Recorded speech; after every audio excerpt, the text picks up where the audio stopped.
अस्सलाम वालेकुम। आज हम फिज़िक्स 10th चैप्टर नंबर 1 जो है उसके न्यूमेरिकल जो वो सॉल्व करेंगे। तो देखो कि फर्स्ट न्यूमेरिकल है कि the specific heat capacity of water is 4180 joule per kelvin, convert it into joule per gram पर केल्विन। देखो स्पेसिफिक हीट कैपेसिटी की जो वैल्यू है सी जो है 4180 जूल पर केजी पर केल्विन है। अब आपने क्या करना है, इसी को कन्वर्ट करना है जूल पर ग्राम में। अब जूल पर ग्राम में कन्वर्ट करने के लिए सिंपल आपने क्या करना है, इसको 1000 से डिवाइड करोगे। जब आप इसको 1000 से डिवाइड करोगे तो ये हमारे पास आ जाएगा जूल पर ग्राम पर केल्विन आ जाएगा। तो यहाँ से जस्ट डिवाइड कर लें तो आंसर आ जाएगा। उसके बाद न्यूमेरिकल नंबर 2 है calculate the amount of heat given. हमने अमाउंट ऑफ हीट फाइंड करना है। तो देखें हम लिखेंगे delta Q is equal to question mark given to 25 kg। अब मैस जो है वो आपके पास है 25 kg है। To increase it temperature. अब इंक्रीज इन टेम्परेचर जो होता है उसको हम डेल्टा से डिनोट करते हैं, डेल्टा टी से। तो डेल्टा टी जो है वो आपके पास है जी 50 डिग्री सेंटीग्रेड है। तो अब हमें जो वाटर है उसकी स्पेसिफिक हीट कैपेसिटी याद रखनी है हमने। सी की वैल्यू जो होती है 4200 जूल पर केजी पर केल्विन है। अच्छा जी, अब सिंपल सा फार्मूला जो हमने पढ़ा हुआ है कि हमारे पास है जी delta Q equal to C M delta T.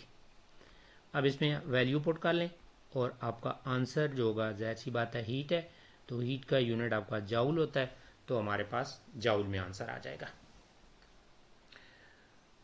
उसके बाद नेक्स्ट क्वेश्चन देखो कि कहता है कि a half kg block of unknown metal is heated from 30 to 180 degree to 80 degree, required 19 kilojoule of heat. Calculate the specific heat capacity of the metal. अब इसमें देखें हाफ के जी मैस जो है वो आपके पास है, हाफ के जी मीन 1/2 kg, या आप इसको लिख सकते हो 0.5 kg है। अब इसमें कहता है कि is heated from 30 to 80 degree. अब जो इसको हीटअप आपने किया है तो वो हम देखते हैं कि कहता है 30 टू 80 है। तो अब इसका डिफरेंस निकालेंगे 80 माइनस 30, तो ये हमारे पास आ जाएगा डिग्री सेंटीग्रेड में, यानी कि 50 डिग्री सेंटीग्रेड आ जाएगा। रिक्वायर्ड हीट ऑफ, अब जो इसको हीट चाहिए डेल्टा क्यू, उसकी वैल्यू आपके पास है 19 किलो जूल है। अब किलो को यहाँ से ख़त्म करना है तो आपको पता है 1000 से मल्टीप्लाई करोगे, तो 1000 से आपने मल्टीप्लाई कर लिया तो ये जूल में आ जाएगा। अब वो कहता है ए पार्ट में कहता है कि स्पेसिफिक हीट कैपेसिटी फाइंड करो। ए तो आपने सी फाइंड करना है। अच्छा, अब देखेंगे जो स्पेसिफिक हीट कैपेसिटी का फार्मूला हमारे पास है वही delta Q equal to C M delta T है। तो हमारे पास सी इज इक्वल टू हो जाएगा delta Q by M delta T. इसमें वैल्यू पुट कर लें, वैल्यू पुट करेंगे तो ये आपका आंसर आ जाएगा जूल पर केजी पर केल्विन। उसके बाद देखो इसका बी पार्ट। अब बी पार्ट में कहता है कि if the same metal block is heated from 80 to 125। अब कहता है उसी ब्लॉक को आपने 80 डिग्री से 125 डिग्री तक हीटअप किया है।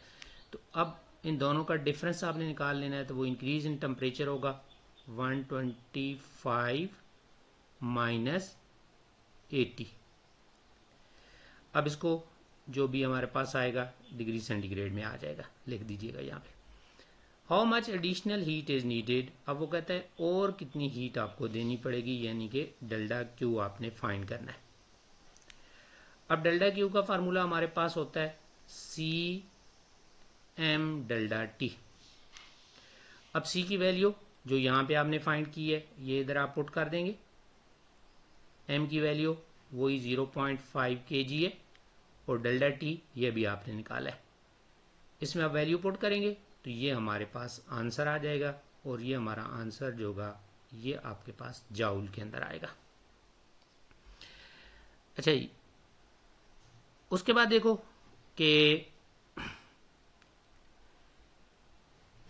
नेक्स्ट क्वेश्चन पे हम आते हैं।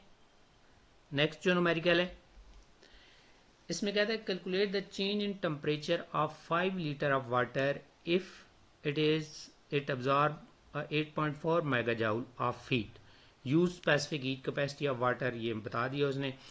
तो calculate the change in temperature यानी कि आपने डेल्टा टी जो है ये फाइंड करना है। 5 लीटर ऑफ वाटर, अब जो वॉल्यूम है वाटर का वो 5 लीटर होता है। अब इसमें कहता है कि अच्छा, अब इसमें एक बात ध्यान में रखनी है कि जो 1 लीटर होता है ना वो 1 kg की इक्वल होता है। तो अब जो इसका मैस होगा ज़रा 1 लीटर 1 kg है, तो 5 लीटर जो होगा वो आपके पास 5 kg आपके पास आएगा। अब if it absorb heat of, अब जो डेल्टा क्यू की वैल्यू है जो हीट अब्जॉर्ब कर रहा है डेल्टा क्यू, उसकी वैल्यू हमारे पास है 8.4 मेगा जाउ। अब मेगा जो है वो आपको पता है 10⁻⁶ होता है, तो आप लिख देंगे मल्टीप्लाई बाय मेगा की जगह पे 10⁻⁶ आपने लिख दिया। और साथ ही उसने बता दिया कि हमारे पास जो स्पेसिफिक हीट कैपेसिटी है वो 4200 जाउल पर केजी पर केल्विन है। अच्छा, अब देखो कि हमारे पास जो फार्मूला है delta Q equal to C M delta T. अब यहां से डेल्टा टी आपने निकालना है, तो delta T is equal to C को भी उधर शिफ्ट कर लो, एम को भी उधर शिफ्ट कर लो, तो ये उधर जाके डिवाइड हो जाएंगे, तो ये हो जाएगा delta Q divided by C M. अब आपके पास सारी वैल्यूज हैं, सारी वैल्यू पुट करेंगे, डेल्टा क्यू की वैल्यू है, सी की वैल्यू है, एम की वैल्यू है, यहाँ पुट करेंगे और ये आंसर जो होगा ये आपका डिग्री सेंटीग्रेड में भी लिख सकते हैं, केल्विन में भी लिख सकते हैं, तो ये आंसर आपको पाएगा।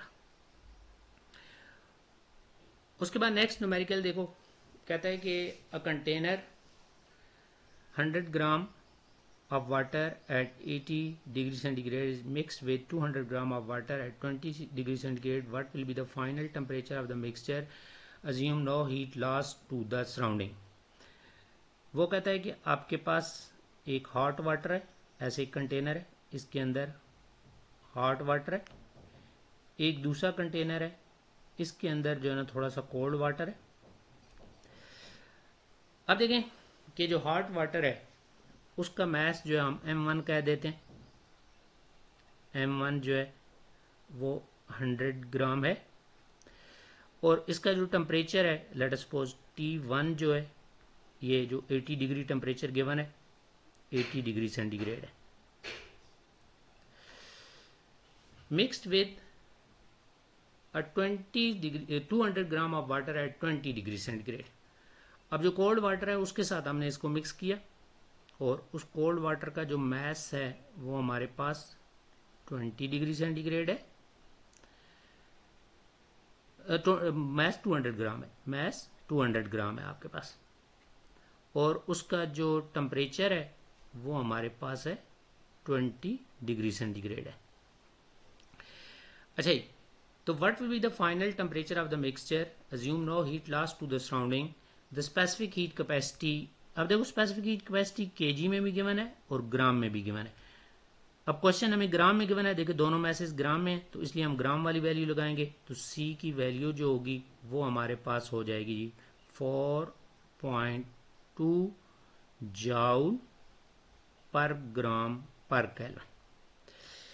अच्छा, अब देखो कि जब इन दोनों वाटर को मिक्सअप करोगे, फॉर एग्जाम्पल ये कंटेनर है, इसके अंदर हम दोनों वाटर जो है वो मिक्स कर दिए। और जब वाटर मिक्स करेंगे तो हॉट वाटर जो होगा वो हीट लॉस करेगा। हॉट वाटर का टेम्परेचर T1 है और कोल्ड वाटर का टेम्परेचर T2 है। तो अब जो हॉट वाटर होगा वो हीट लॉस करेगा और कोल्ड वाटर जो होगा वो हीट गेन करेगा। तो अब लिख सकते हैं heat lost is equal to heat gain, कि जितना वो एक वाटर हीट लॉस करेगा दूसरा वाटर उतनी ही हीट गेन करेगा। अब हीट का जो फार्मूला होता है वो हमारे पास होता है CM डेल्टा T होता है, CM डेल्टा T। अब यहाँ पे हार्ड वाटर का मैस M1 है। अब डेल्टा T अगले स्टेप में डिसाइड करते हैं इस तरह CM2 डेल्टा T। अब इसमें देखो कि जो हमारे पास डेल्टा T है इसका देखते हैं आप,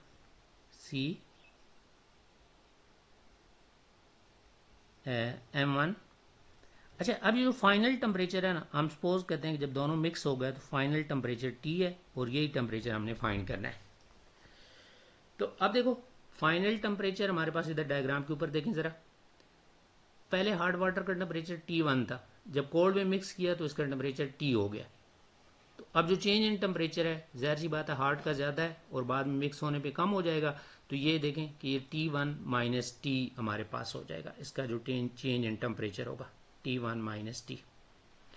इस तरह CM2। अब इसका जो डेल्टा T है, अब देखो इसका पहले टेम्परेचर T2 था, बाद में जब इसको हॉट वाटर में डालेंगे कोल्ड वाटर को तो टेम्परेचर T हो गया। तो अब जो चेंज इन टेम्परेचर है, अब T आपका ज़्यादा होगा, जाहिर सी बात है जब इसमें हॉट वाटर डला है। तो अब T माइनस T2 हो जाएगा, ये T माइनस T2। अच्छा, अब इसमें देखो कि जो हमारे पास C है, C तो दोनों साइड से ये आप कैंसिल कर देंगे, ये आपके पास कैंसिल हो जाएगा। तो आपके पास आ जाएगा M1 T1 minus T is equal to M2 T minus T2। अब इसमें वैल्यू पुट करो। M1 की वैल्यू हमारे पास है 100 ग्राम, 100 ग्राम हमने वैल्यू रखी। T1 जो है हमारे पास है जी 80। T हमने फाइंड करना है is equal to M2। M2 अगर आप देखो तो M2 हमारे पास है 200 ग्राम है और T माइनस T2 हो जाएगा। अच्छा, अब ऐसे करो कि आप 100 को साइड पीछे 100 ये जो है इसको उधर ले जाएंगे तो उधर जाके ये 100 डिवाइड हो जाएगा। तो ये आप लिख सकते हो 80 minus T is equal to 200 T minus T2 divided by 100 जो है इधर आगे डिवाइड हो जाएगा। अच्छा, अब देखो कि जब आप इसको डिवाइड करोगे तो देखो लेफ्ट साइड पे तो वही 80 माइनस T है हमारे पास और राइट साइड पे देखो ये इसका कैंसिल हो जाएगा, ये 2020 से कैंसिल हो गए तो ये आ जाएगा 2T माइनस T2। अब T2 की वैल्यू भी डाल दो, ठीक है, पहले स्टेप में डालते हो या भी डाल दो। तो T2 की वैल्यू जो हमारे पास है वो 20 है, तो माइनस 20, ठीक है। अब इसको ओपन करें ब्रैकेट को तो 80 minus T is equal to 2T minus 40 हो जाएगा। अब T वाले फैक्टर एक साइड पे और दूसरा जो कांस्टेंट है उनको दूसरी साइड पे, तो ये हमारे पास इधर ले जाओ, इसको साइड पे शिफ्ट कर लो। तो 80 अब 40 इधर आगे प्लस हो जाएगा, 40 is equal to 2T plus T, T उधर आगे प्लस हो जाएगा। तो अब ये हमारे पास हो जाएगा 120 इज इक्वल टू 3T। अब 3 को उधर जाके डिवाइड कर दो तो हमारे पास T इज इक्वल टू हो जाएगा 120 डिवाइडेड बाय 3। अब 120 डिवाइडेड बाय 3 कर लोगे तो ये हमारे पास क्या आ जाएगा 40 डिग्री सेंटीग्रेड आपका आंसर आ जाएगा। क्वेश्चन डिग्री सेंटीग्रेड में है तो आंसर भी आपका डिग्री सेंटीग्रेड में हो जाएगा। उसके बाद देखिए नेक्स्ट क्वेश्चन है। नेक्स्ट क्वेश्चन में कहता है कि a piece of 200 gram piece of unknown solid is heated to 110 degree centigrade and then placed into a calorimeter containing 200 gram of water at 20 degree centigrade. The calorimeter has a mass of 60 gram and the specific heat capacity is this.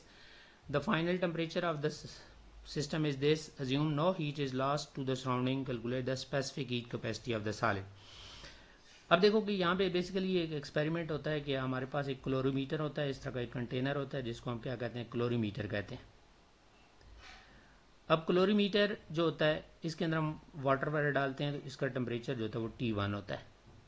फिर जो solid होता है ना, ये solid जिस तरह उसने बताया हुआ सॉलिड है ये, इसका टेम्परेचर जो होता है वो T2 होता है। अब ये हार्ड सॉलिड इसके अंदर डालते हैं और फिर हार्ड सॉलिड जब डालते हैं तो इसका टेम्परेचर राइज करता है, तो वो जो फाइनल टेम्परेचर होता है उसको हम क्या कहते हैं, T3 कहते हैं।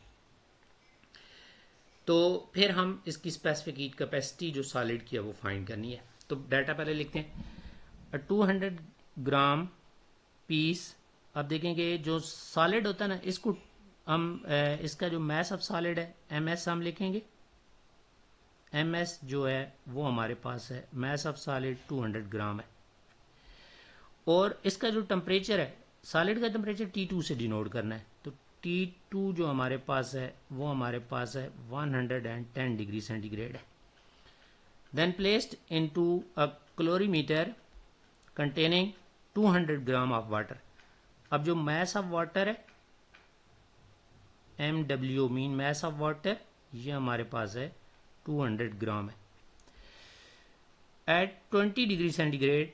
अब जो इसका टेम्परेचर होता है इसको हम T1 से डिनोट करते हैं और T1 जो है वो हमारे पास है 20 डिग्री सेंटीग्रेड है। The calorimeter has a mass of calorimeter MC से हम डिनोट करेंगे और ये हमारे पास है 60 ग्राम है। And the specific heat capacity of the calorimeter, अब क्लोरीमीटर की जो स्पेसिफिक हीट कैपेसिटी है इसको हम CC से डिनोट कर लेते हैं। CC specific heat capacity of calorimeter, ये हमारे पास है 0.9 joule per gram per degree centigrade.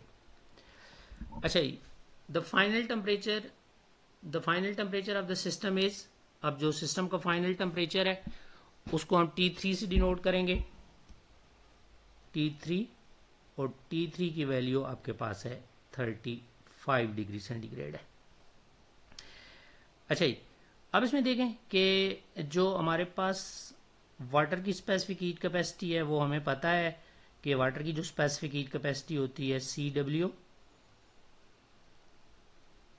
वो अब क्वेश्चन ग्राम में ना तो वो ग्राम वाली वैल्यू लगानी है, तो वो आपके पास होती है 4.2 joule per gram per degree centigrade. और आपने specific heat capacity of solid CS find करना है।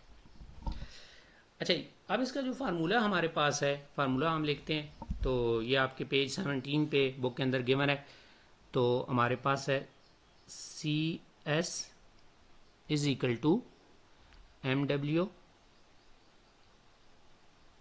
CW प्लस MC CC और T3 minus T1 divided by T3 minus T1 है और डिवाइडेड बाय है MS है मैस ऑफ सॉलिड, और ये हमारे पास है T2 माइनस T3।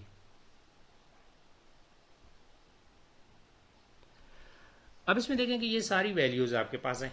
अब वैल्यू पुट करेंगे, वैल्यू पुट करके आपने कैलकुलेटर को यूज करना है और यहाँ से आपका आंसर आ जाएगा, और वही आंसर आपका ज़रा ग्राम वाली वैल्यू है, तो ये हमारे पास आ जाएगा जाउल पर ग्राम पर केल्विन या पर डिग्री सेंटीग्रेड जो भी होगा। जस्ट वैल्यू पुट करके आंसर निकाल लेंगे आप लोग।